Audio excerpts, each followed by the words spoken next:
Από παιδί είμαι ένα σώμα που γυρίζα στον αέρα, σώμα ψυχής, μα εγώ παρέμεινα και εσύ πήγες πιο πέρα. Μάταια σαν αναζητώ σ' ό,τι και να θέλεις, άγρια μέλισσα, και μου έχει μείνει το κεντρί στο χέρι βέρα.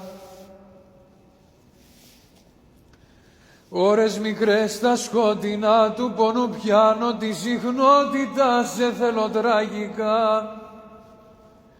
Στην ταραγμένη μου ψυχή θα είσαι πάντα εκκρεμότητα, σαν πόρτα ανοιχτή, που λύπης μου πέσε βαρύ με αναμνήσεις, εγώ καίγομαι και λιώνω σαν κέρι, κι αφού Θεός που συγχωρεί εγώ δεν λέγομαι, θα καίγες όπως καίγομαι.